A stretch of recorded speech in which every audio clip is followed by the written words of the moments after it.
What's up, everybody? Welcome to the Keepin It Real podcast, episode number 1. I'm Ryan Espey. This is my colleague and co-host, Colin Doyle. What's going on, buddy? What's going on? Well, we got a lot of attention coming up with this podcast, so hopefully it meets everyone's expectations. I don't know, man. What are we doing here? I don't know. We're just going to give it a go and see what happens. And Happy New Year to you. Happy New Year to you.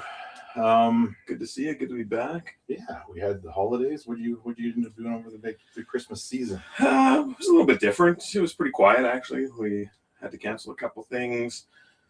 A little bit of health issues within the family, so it looked a little bit different, but it was pretty good. Everyone liked their presents, so that's all I care about. I could almost tell you I had the identical holiday season. A little bit of health issues within the family, stayed around. Yeah. We were in the middle of a renovation and moving into the new house, which we're in right now, down in my office. You mean the Keepin It Real podcast studio? The Keepin It Real podcast studio / other multi-purpose room. And we stayed around. We got the house ready for Christmas the day before people showed up. And when we say that, I mean, my wife is generally the one that will decorate the house to the highest level of holiday. We ended up with one Christmas tree with no decorations on it, and we set it up the night before Christmas. And that is what stayed throughout the holidays, just to give us a little bit of a festive feel, but that was it. And for the viewers who don't know, what is the average number of Christmas trees that go up in your house? Oh my God, I think it's 4, but it has been higher or lower. Now, if you count those little ones or the average size ones, it can be as high as 10. Could be even higher than that. But like full-size Christmas trees, probably 4. And we bought a new one this year that we're going to put, because we have an ultra-high ceiling upstairs. So the Grand Duchess, I think that was like a viral thing for Home Depot was selling. We have that, but it will stay in the box until next year. Mm-hmm. Hopefully it works, because the warranty will be out by then. Well, and it may not be the trend come next year either. It's going to be the trend. I'm going to repost all the same videos on my TikTok channel so that my wife can see those and think it's still the. Yeah. I have something like some breaking news about what happened at Christmas at my house. My wife did not return a single one of her gifts I gave her this year.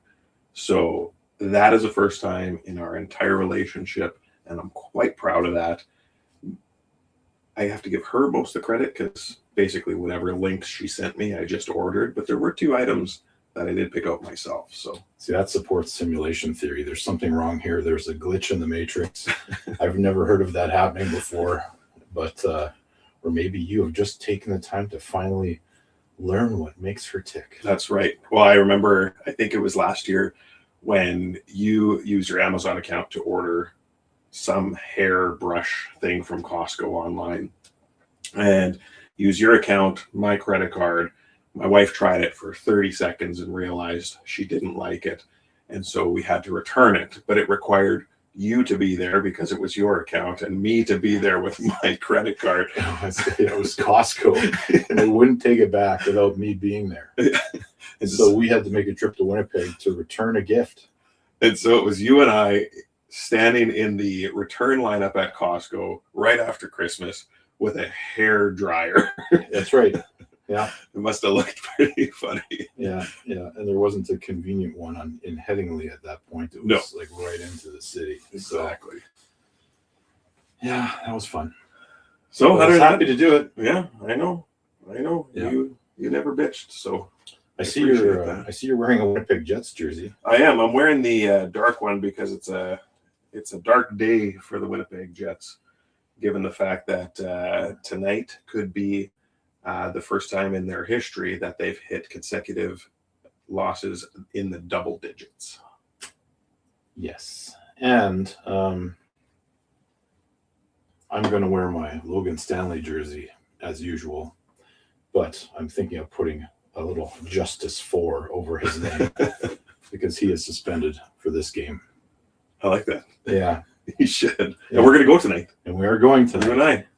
So look for us in the crowd. Yeah, I'm sure it will be sparse. Yeah, well, after being in the bottom of the league standings. You know what the good part about all of this is the people that don't normally have an opportunity to go to a Jets game, because it's not cheap.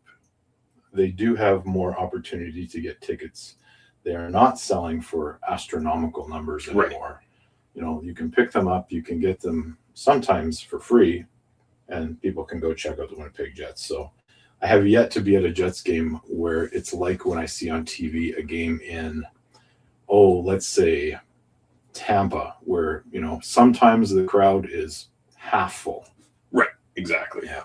Well, and just for the record, I will not be paying you for the ticket tonight. Damn it, Colin. I had no intention of charging you anyway. Just kidding. However, work? How's work been? It's been pretty good. It's been pretty good. You know, we're both in real estate. Touching on that, because we're not going to call this the Selling Portage podcast anymore. Obviously, that one has been put to rest. Yes. It was a good experiment, and we learned a lot. Yeah. But real estate's been interesting, because while you look at the stats that are public, which is the MLS, not a lot's moving. But there is a lot going on behind the scenes. So there's lots of off-market things happening, which is never quite experienced that in my career to this level. It's good, but on the surface, it looks like there's nothing going on. Right. Yeah, but there certainly is. Well, and speaking of the Selling Portage podcast, so long. Bye-bye. I have to say, I really like this format of being face-to-face with each other rather than the two of us being over computers, you in your house, me in my house. So, yeah. You taking cheap shots at me with insurance that geography provides. That's right. Oh, yeah, we have a whole season of golf coming up. Yeah, well, who won last season? Okay. You, technically. Don't say technically. I mean, no, technically. I'm going to say technically. Figuratively, technically, or what's the difference? You know? That's right. It ended the way it ended. I guess you're right. Yeah. So it's 1-1. I'm going to drink this coffee you made me. Out of the Prairie Delicious, Unity, by the way. The Prairie Unity Competition Powwow Cup. Yeah. Very nice cup. You were involved in that? Yes. That was the big event just before Christmas. That saw many, many people descend on Portage Prairie despite the weather, because we had a bit of a blizzard on the Friday, but people still came. The weather was not kind all weekend, but we still had an amazing turnout, and the economic impact study for that is coming out soon. So a big shout out to all the sponsors. Of course, I'll mention our two primary sponsors, which were Simplot and, of course, Principal Supply. Thank you so much for that. A little additional shout out for you. Perfect. And we'll also take your advertising dollars on the Keepin It Real podcast if you're looking to spend them somewhere. A lot of high overhead over here at the Keepin It Real podcast. So you never know when we might need to put a banner up or something. I don't know. That's right. Yeah. Invest in some new cameras. I don't know. Maybe some noise canceling stuff. Yeah, I like it. So what are we doing here? What are we going to get into? What is the theme behind our podcast? Not necessarily today's theme, but in general. Well, you tell me, Colin. Well, I mean, you and I were sitting having a cup of coffee and talking about getting back to recording episodes of the Selling Portage podcast. And with about 5 minutes of brainstorming, we came to the decision that we should probably pivot a little bit and just have a little more fun with it. One of the major changes is the fact that we're both sitting in the same room, which, like I said, I really enjoy. I think the conversation flows a little more smooth. And we wanted to focus less on the business end of things and more on just having a conversation, having fun, and seeing where that goes. So the Keepin It Real podcast, what we're looking for here is some listener input. So, for example, we'll have a topic each week that we generally talk about, and we will be putting it out there on social media and to our listeners who are watching this and asking you for your stories on that topic. They could be anywhere from inspirational and heartwarming to embarrassing, epic fails, nitty gritty, down and dirty.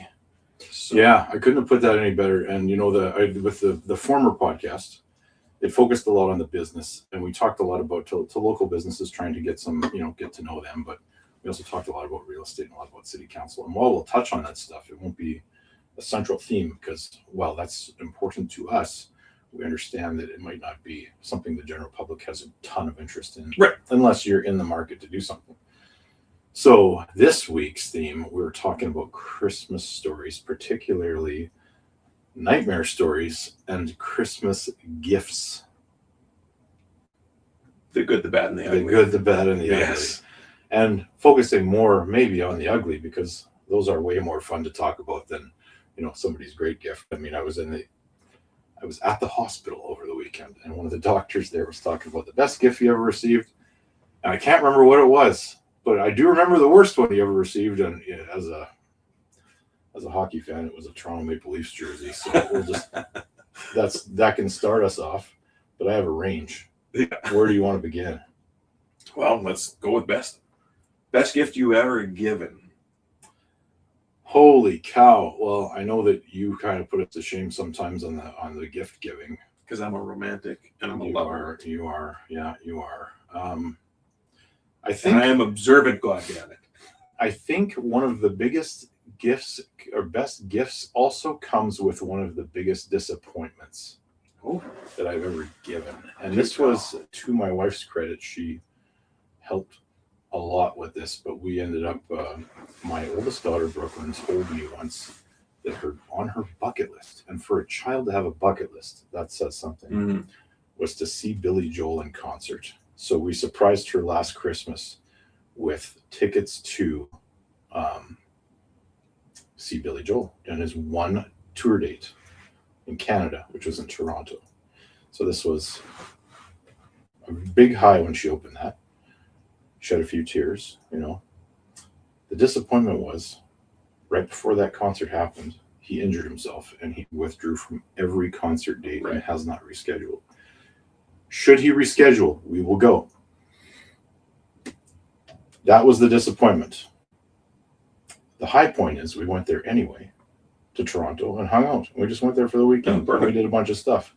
We went to see How to Train Your Dragon in concert, which was one of those last minute things.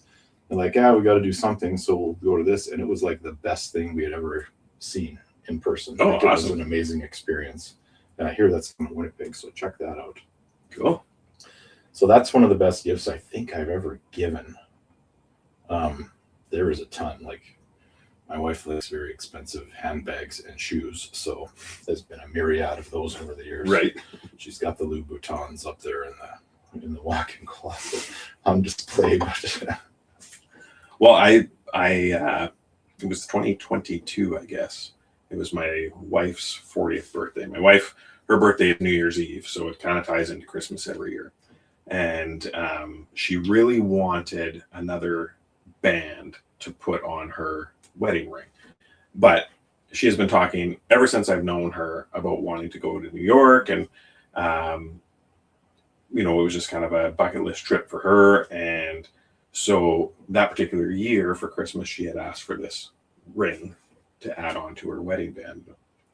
And so I was able to source out a empty ring box, and inside of that ring box was a little note that said, "Pack your bags, we're leaving in 12 hours," or something like that. And I took her to New York on Boxing Day, and we were there through the new year. And so she got to have her 40th birthday in New York as well. We didn't do the Times Square thing. I'm not putting on a diaper, not at 40 years old. So we skipped that. As if you've never been to Times Square. There's nowhere to go to the bathroom. Nowhere to go to the bathroom. Even the city of New York, there's nowhere to go to the bathroom. And I am a pisser. So I struggled. You heard it here first, people. Yeah. I actually dropped a pin on every spot where we could use the bathroom. And so throughout the trip, we made sure we were at least within 15 minutes of each of the pins I dropped. So that was something that caught her off guard, and her reaction I was able to get on video, and it was priceless, and I will never forget it. And I'm sure she'll never forget it either. So that is definitely the best gift I've ever given. What is the best one, the most memorable one you've ever received? So every year when it comes to Christmas, I tell people don't get me anything, and because I don't want anything. We're in positions in our lives where if we want something, we'll just go and buy it, and so people listen to what I say when I ask them not to get me anything. No, And well, they listen to a point, you get right? whatever you want. I still get stuff, but there's never anything particular I want. I would say the best one I've ever received, and it was only because of my wife's reaction, was my mom got us a Roomba one year, and the little robot vacuum bounces off the walls, and so I've heard lots of nightmares about those too. Oh, but go on. It was terrible. She got us a Roomba, and when we opened it up, Colin started crying because she just loved the fact that we now had this Roomba. So I would say that's probably the most memorable gift I've ever received, because it was just funny to me, the fact that she's sitting there bawling because we have a robot vacuum. But yeah, Roombas are nightmares, especially when you have a little Chihuahua who likes to go to the bathroom in the house sometimes. Yeah, I've heard some pretty devastating stories about Roombas. Yeah, and it wasn't good. What about yourself? Optimus Prime, 1984. Come on, man. Honorable mention. Like, my wife always gets me something very thoughtful every year. But anytime I get something from my kids, I treasure it no matter what it is. But this year they went above and beyond. Oh, really? Yeah, like Jordan got me one of those digital picture frames where she can actually upload stuff. Well, anybody can upload stuff onto it if I give them like the pass thing, whatever, to get into it. And then Brooklyn got me a monogrammed cigar holder and one of those magnetic ones that clips onto your golf cart, because I lose about 5 of them every year. Yeah. Just leave them there, and I have an inn at the golf course, so I'm told there's a small collection of cigar holders right in there for me that probably all are mine anyway. Yeah. And so that's cool. That was this year. I never thought of turning back the clock there to childhood, but I do remember this one year, all I asked for was Mortal Kombat 2 for Super Nintendo. That's all I wanted, right?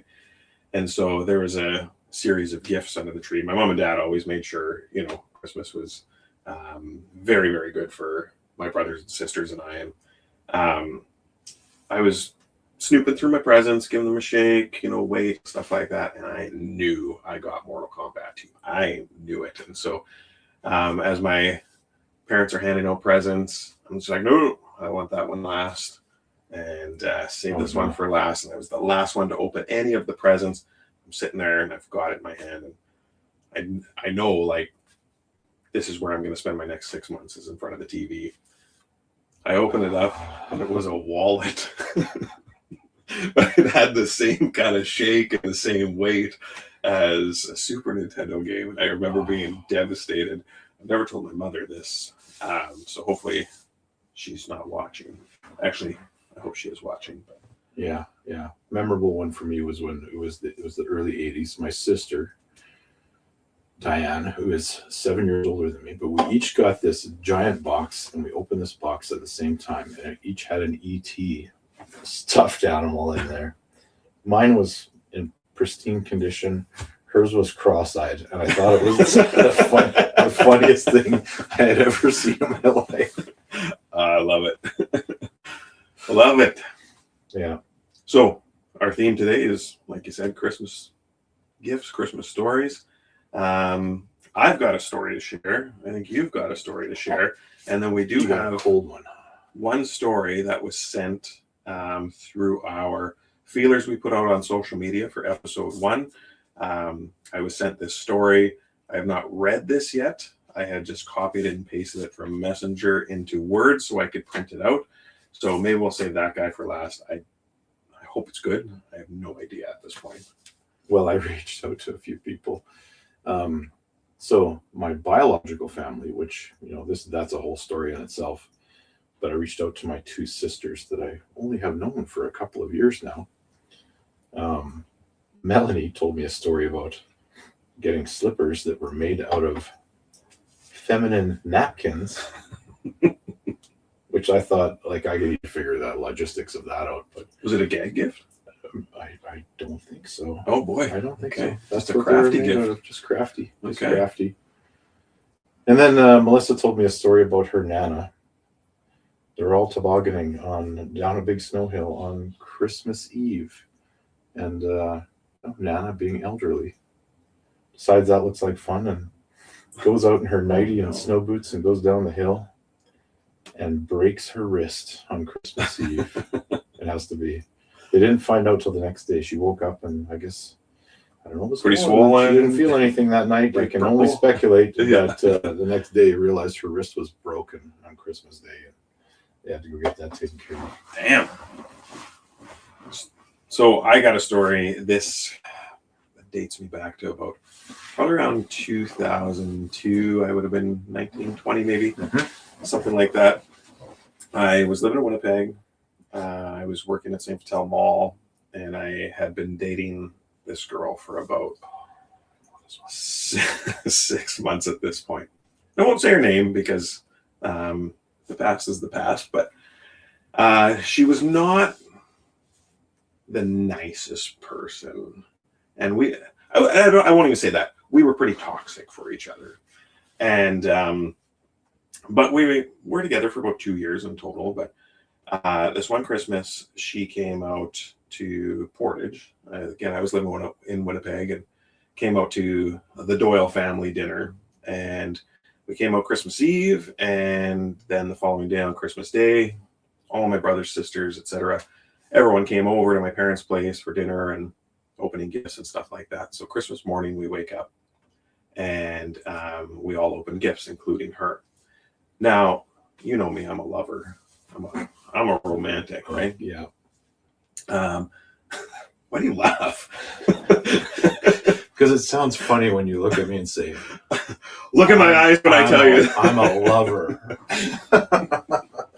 So, throughout the couple months leading up to Christmas, I was trying to be very observant in watching her with what kind of things she would like and and I just thought I nailed all these gifts.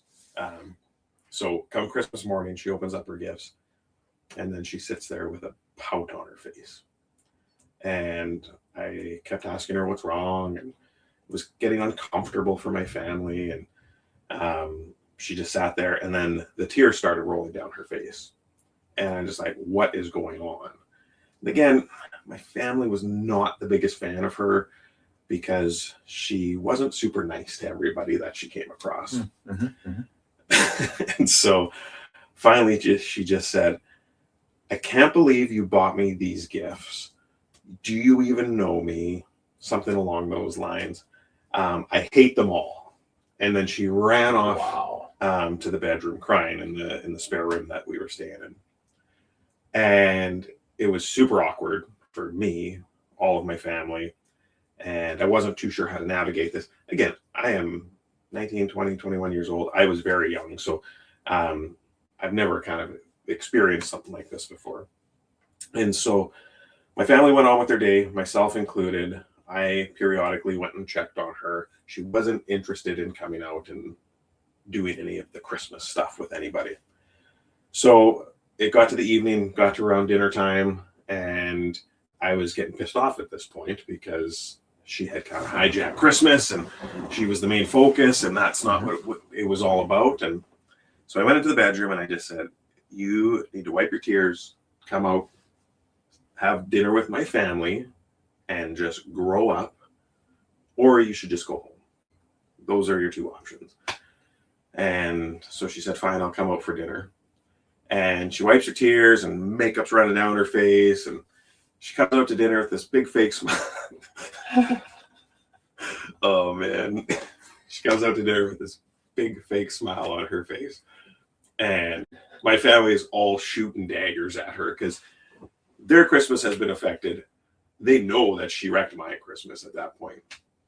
And she's just like, hey guys, sorry, I was just a little tired, and making up excuses, and everyone's just sitting there hating her. And she sits down at the table and she puts her head back and she puts her hair right into a candle that's sitting on the shelf behind her. And her hair just went up to the point where my dad threw a tea towel on her head, and that's how we put the fire out. Well, my whole family's sitting there trying not to laugh because they know she's been a bitch the whole day. And they're trying not to laugh. Well, that's her back in the bedroom crying again. Trail of smoke behind her. She runs through the house. But I just felt that was a little bit of karma, you know. Oh, somebody's hair had fire. I don't know, man. Wow. Yeah, candles are dangerous, Colin. Candles are dangerous. Yeah. So I don't know. You can't even make that up. That's something right out of Christmas Vacation. Exactly. Sure. I can't top that. You know, I cannot top that story at all. And so now to this day, I tell that story because I just think it is. I mean, there's a good lesson to be learned in there, and the lesson is when somebody buys you a gift, regardless of what that gift is, show some appreciation because somebody put thought into what they bought you. That's a real stretch around the bend there for that story. No, that's my story. I was thinking. But maybe it's the lesson of make better choices when you're picking who you're going to bring to Christmas. Yeah, that's a good one. So needless to say, we were together for a year and a half after that, and the following Christmas, everyone was on pins and needles. Yeah, you know how when you go through something like that, and everyone will say, "We'll laugh about this someday." I don't think she's laughing about it yet. Oh, I'm still laughing. She's probably trying to forget it all. Every time I bring it up to my family at Christmas, they still laugh. It saved Christmas. It's a It memorable story. It is a Christmas miracle. Yeah. You might call it. The very thing that ruined Christmas also saved it and made it ultra memorable. Right. Exactly. All right. Are we ready for this? Because neither one of us know what's in this paper. And hopefully it's good. Do we get to know who it's from? So the only part I read about this was a little greeting from the person who sent me this saying, "Hey guys, I'd rather stay anonymous and not have you share my name." So anonymous. We will keep this anonymous. But from what I remember from the person who sent it to me, it should be a good story. I don't think he was going to send it if it was shitty. So we'll just see how it goes. We'll see how it goes. But if I could just share with the listeners here too, if you want to share a story with us here on the Keepin It Real podcast and you wish to remain anonymous, we can do that for you. Just make sure you tell us. Yeah, make sure you let us know because the whole idea behind this is to have some laughs and maybe have a laugh at your expense as a listener or have a laugh at someone else's expense if you have a story about somebody else. But if you wish to remain anonymous, we can do that for you. So this says, "Hey guys, I'd rather stay anonymous and have you not share my name on the podcast, but I'm excited to tune in. I love the idea of what you're doing. I didn't grow up around Portage, but I know some people there, Dooley being one of them." So I'm Dooley. I can explain that one day. I'll be tuning in to watch every episode. Good luck. Awesome. Okay, so, and bear with me because this was copy and pasted from Messenger, so there's not a lot of punctuation and stuff. So I'll do my best. He says, "It was Christmas dinner, a full table, candles lit, kids present, blah, blah, blah. Wine already doing some damage. My sister had just finalized her divorce a few weeks earlier, and everyone was being careful around her, like way too careful. Her now former in-laws were at my family dinner, and I wasn't too sure why, but I don't like drama, and my sister and I weren't that close, so I assumed it was something weird, and I probably shouldn't ask about it." That's smart. That's a good start. Yeah, that is a good start. The perfect setup for something terrible. My sister looked exhausted, but she was still well put together. But she was also smiling all day in that way that people smile when they're trying not to cry in front of other people. My mom, at one point, when we sat down for dinner, had put her arm around my sister and pulled her close.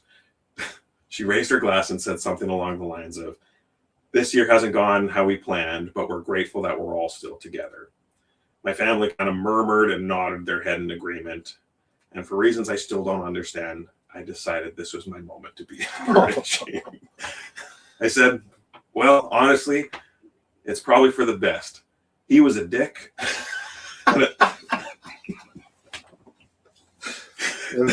With the in-laws sitting there. Excuse me. He was a dick. And at least you don't have to pretend like it was working now. The whole table froze. My sister turned to me and looked at me slowly, like she wasn't sure she had heard me right. I was pretending, she asked. I should have apologized immediately, but instead I doubled down like an idiot who thinks that honesty is the same thing as kindness. I said, I just mean you guys were miserable. And I mean, the kids, they'll adjust. Kids are resilient. Oh, no. Her ex-husband's parents were sitting right there. I had forgotten that part, but everyone else at the table had not. My sister's face went completely blank, and she said very calmly, in a quieter voice, she said, we didn't get divorced because we didn't love, or we didn't get divorced because we didn't love each other.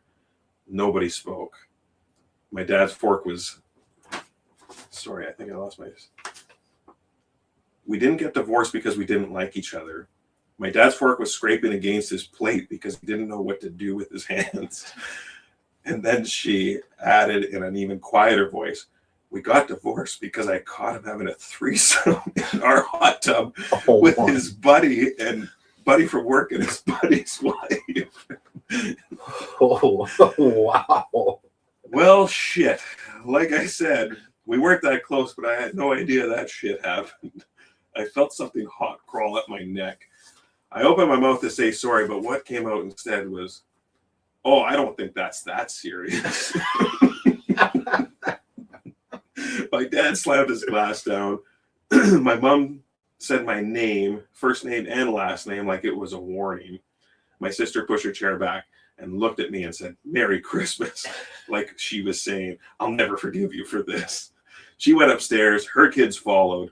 The rest of us sat there staring at the table like it might offer us some sort of guidance.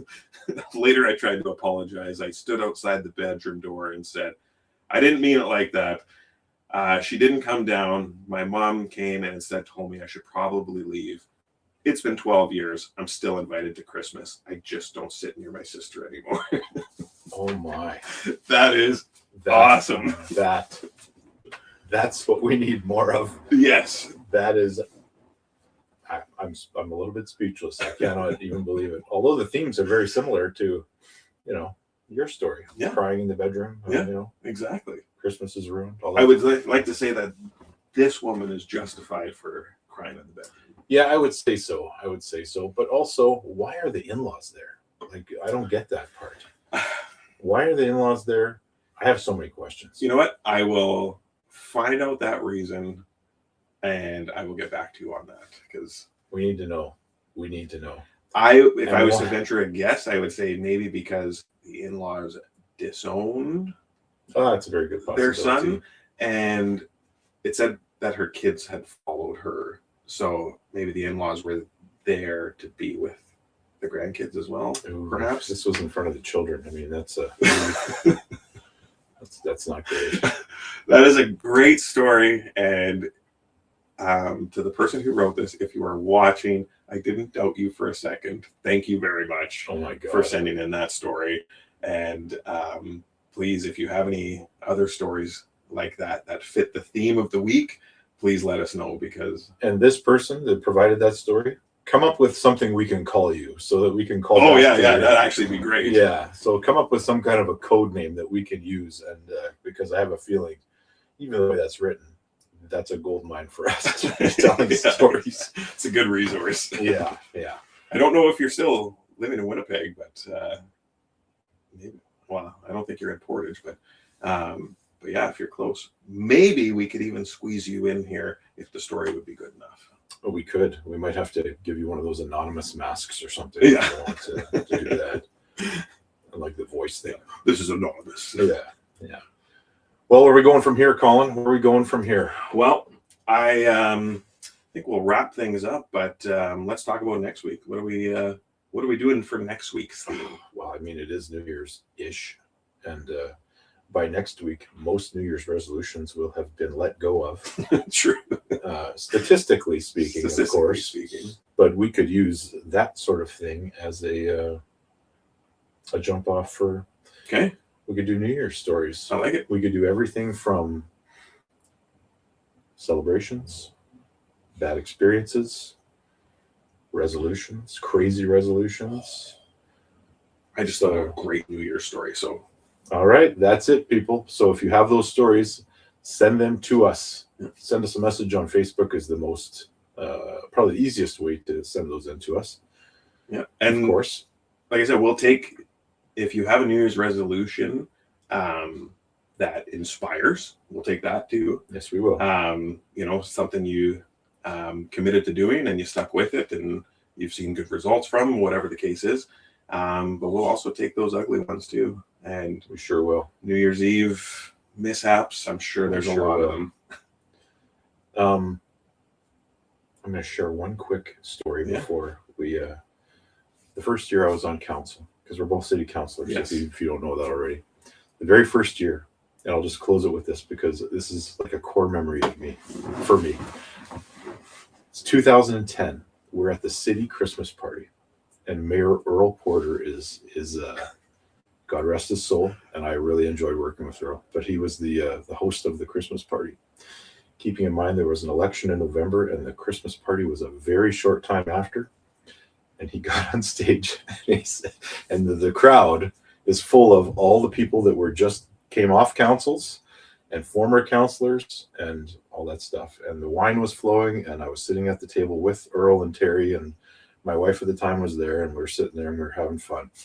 Earl gets on, and the first thing he says is, I got a joke for you. He says, what do elected officials and babies' diapers have in common?